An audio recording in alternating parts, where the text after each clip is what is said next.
Bismillahirrahmanirrahim and Assalamu alaikum to all of you. I hope you all are good. This is Noor with the third video about Delhi Sultanate. So, as we have discussed in the previous videos about three dynasties, Slave, Khilji, and Tughlaq dynasties. So, today we will move towards the last two dynasties, that is Sayyid and Lodhi dynasty. So, before moving towards these dynasties, I am going to give you an overview of the previous videos. So, as you all know that Muhammad bin Qasim invaded Sindh in 712 AD under the command of Mahmud Ghaznavi, but none of them could create an empire of their own. So the real credit of the establishment of Muslim rule in the region goes to Shahabuddin Muhammad Ghori, because he succeeded in establishing a powerful empire of his own in India. So that real credit really goes to Muhammad Ghori. So as Muhammad Ghori established the empire in India, so he appointed four governors. So the one of the famous governor was Qutbuddin Aibak, and he was this very eminent slave of Shahabuddin Muhammad Ghori. So after the death of Shahabuddin Muhammad Ghori,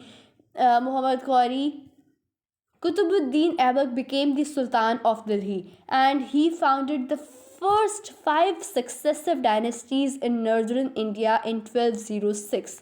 So the first dynasty was Slave Dynasty, and the Slave Dynasty was named after Qutbuddin Aibak, as he was the famous slave of Shahabuddin Muhammad Ghori. So the name was named after him. So, and the second name of Slave Dynasty was Mamluk Dynasty.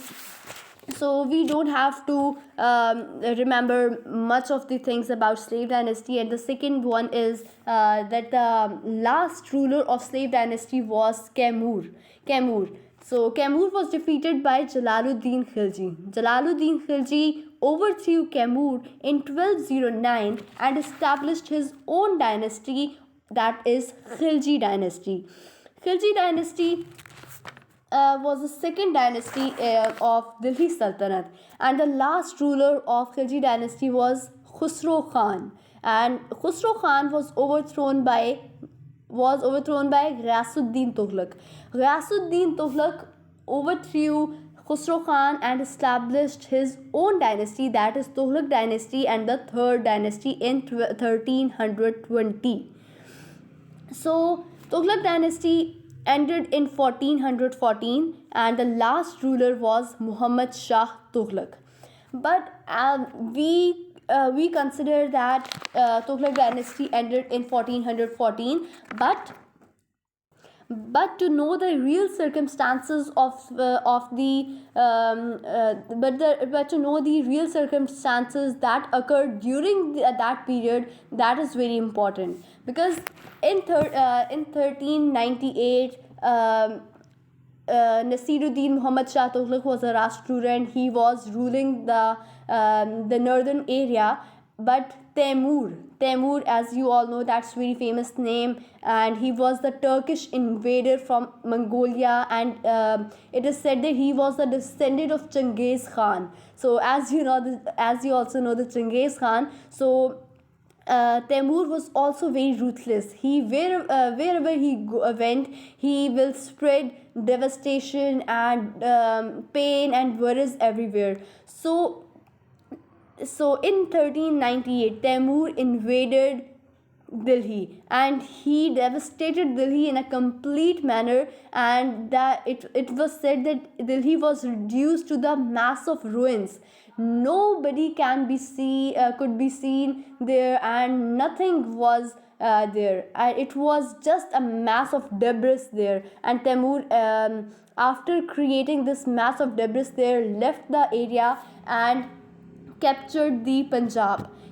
After capturing Punjab, he also returned to his own area and didn't rule over that Punjab area. But in this time, when he captured Punjab area and returned back to his own territory, he appointed a secretary there, and that secretary was Khizr Khan. So Khizr Khan, after after performing his duties, he established his own dynasty. So that dynasty was Sayyid dynasty. So let's move towards the Sayyid dynasty. Sayyid dynasty was founded by Khizr Khan in 1414, and the next ruler was Mubarak Shah. There is no important thing to remember in Sayyid dynasty, just you have to remember some important points that are written here. So the next ruler was Mubarak Shah, and then Muhammad Shah, and the last ruler was Muhammad Shah. Just you have to remember that Adam Shah was the last ruler of Sayyid dynasty. And the one thing that is most important in Sayyid dynasty, that is often in general knowledge or general knowledge questions, that is very common question, that Tariq-e Mubarak Shahi, that in which dynasty Tariq-e Mubarak Shahi was written. So in Sayyid dynasty, Tariq-e Mubarak Shahi was written, and its author name was Yahya bin Ahmad Sirhind. So you have to remember this book, because this is very important to remember for general knowledge, or very whenever it question comes from Sayyid dynasty, Tariq-e Mubarak Shahi is the main point to be remembered. So let's move to the Lodhi dynasty, the last dynasty. The one thing you all have to remember is that the rest of 4 dynasties were of Turkish origin, and the last dynasty, that is Lodhi dynasty, is of Afghan origin. So the founder of Lodhi dynasty was Bahlol Lodhi. Bahlol Lodhi is a very eminent name, popular name that you all know.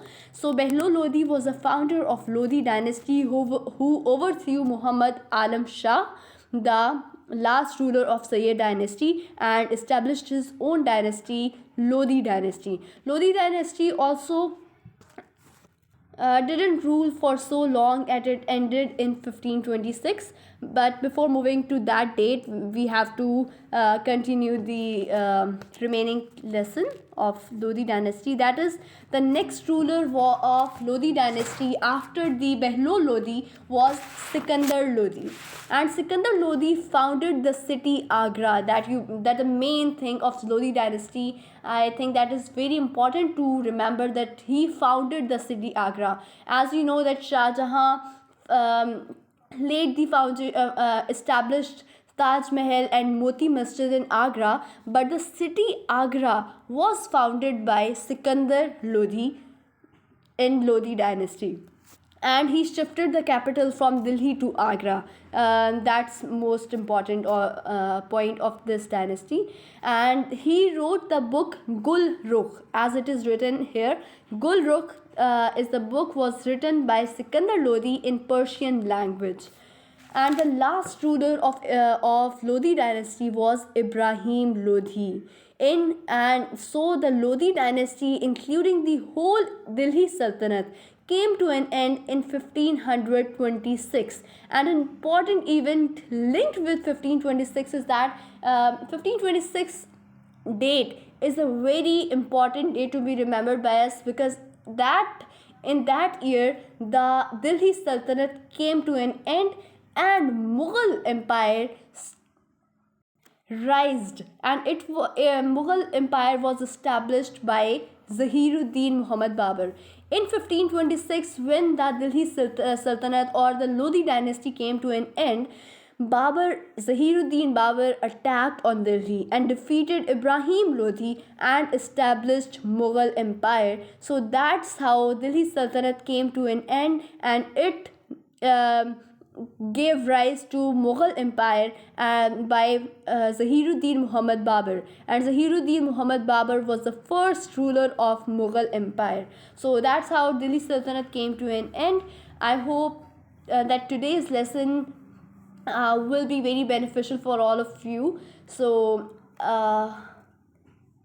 if you like the video, please like my video, comment and subscribe my channel. Thank you so much. Allah Hafiz.